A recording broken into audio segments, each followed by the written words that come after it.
Hi, physical science students. Today's short podcast is all about systems. What do you think about when you think about systems? Maybe you think about the solar system, the human body, your sprinkler system, or maybe even your house. Hopefully you're not thinking about your plumbing system, but maybe you are. What is a system? It is two or more parts that combine to perform a single function, a job, a purpose, and combine to form a whole. They have a purpose. The football team has got numerous different positions. Each position has their own function, but as they function together, their purpose is to win a game. Computer, many things going on inside of the computer. It is a system in itself that contains many different pieces. So let's take a look at a tea kettle. It has a purpose, right? Its purpose is to warm water for tea or whatever else you're having to do. But this system has many parts. Think through the parts of a tea kettle. What could you label?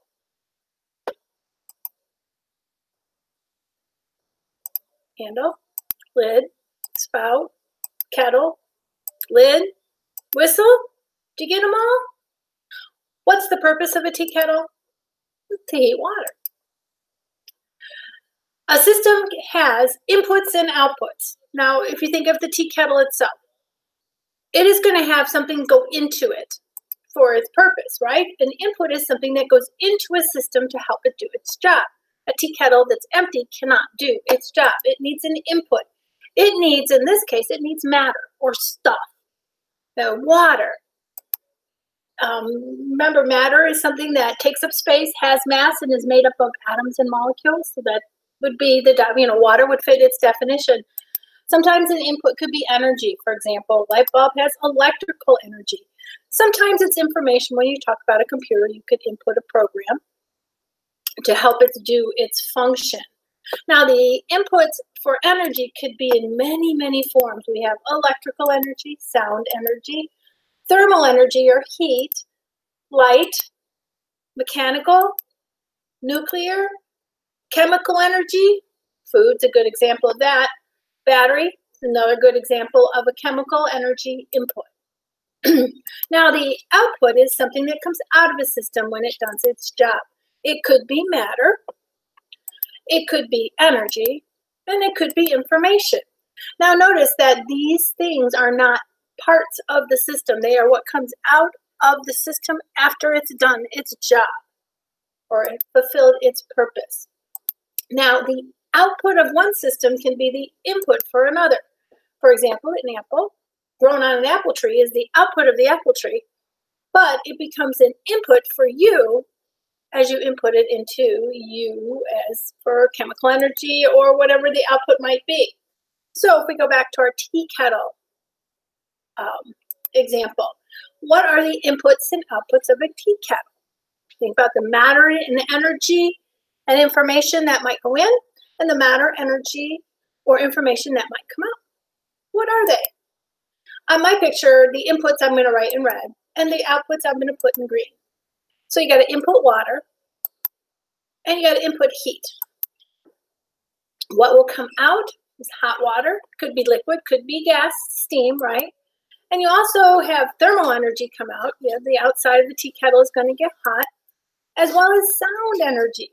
Sound energy, when it whistles. Now, there are two types of systems that we are going to investigate. One is an open system, where both matter and energy can enter and leave, as well as information in the system. For example, a cow.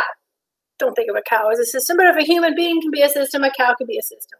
What kind of energy inputs and outputs are there in this system, and what matter inputs and matter outputs are there? Well, energy inputs, chemical energy, thermal energy. It's going to eat the grass, and it's going to absorb the heat or the sun. Output, it's going to have chemical energy, thermal energy, and sound. Every once in a while, you'll hear a moo, right? What are the matter inputs?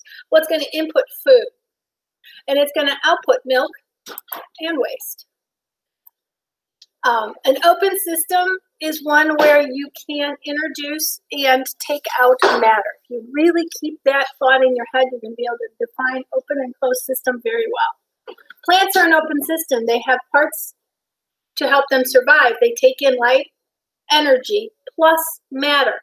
Now, we're going to see in a minute, energy is in, but if it takes in matter from the outside, then you must define it as an open system.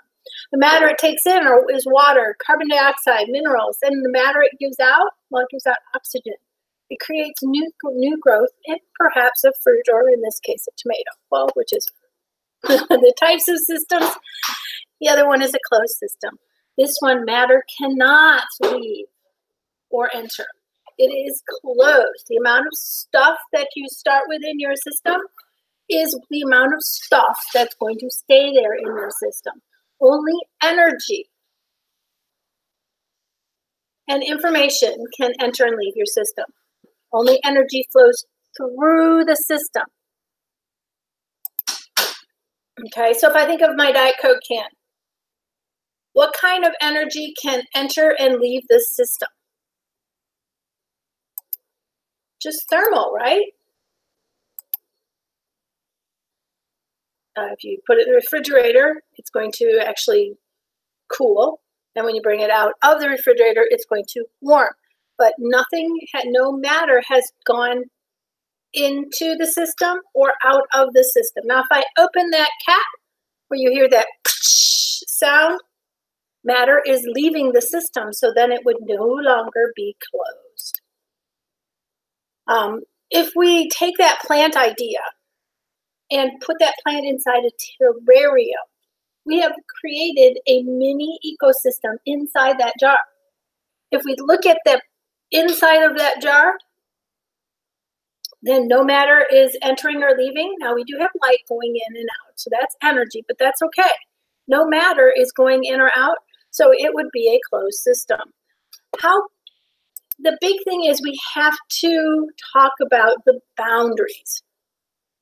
What are we looking at as what bounds our system? So if I look at my tea kettle here, would it be an open system or a closed system? And think about your answer.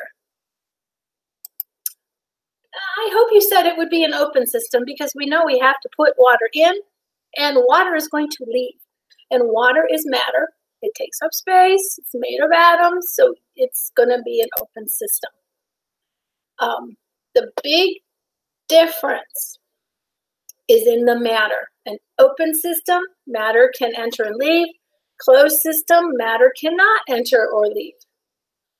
Energy in both parts, though, can go in and out.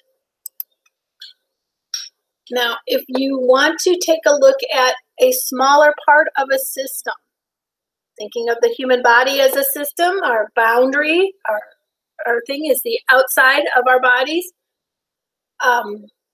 It's made up of a lot of different subsystems. You could look at the muscles, you could look at the skeleton, the circulatory system, the nervous system. Each one of those is a system in itself. They have its own job, but it also works in the larger system of the human body. The boundaries, though, that is the one thing that you're going to have to examine to see if you have an open or a closed system. A football field has boundaries. A field itself has boundaries. A state. All these different things that have boundaries. It defines what system you're studying. The boundaries are determined by the way you want to study the system and how the parts of the system are working together. Like that plant. If I'm just looking at a plant is an open system. If I'm looking at the plant in the boundary of the terrarium, I'm looking at a closed system. We can change the boundaries when we want to look at whatever part of the system we want. For example, a doctor might consider your whole body a system to see if you are overall healthy. Or you might just look at your sore throat to see if, what's causing that. When we study the earth, we can study the atmosphere, lands, continents, oceans, the materials that make up our earth, the interaction with other planets. Do you see how the boundary is changing every time we look at a different system? We define those boundaries. Now, why do we use systems? Well, the universe is gigantic, right? Complicated. Using system helps us to focus on what we want to study. Think of systems as a flashlight that will allow us to highlight just what we want to study one at a time. Sorry about that.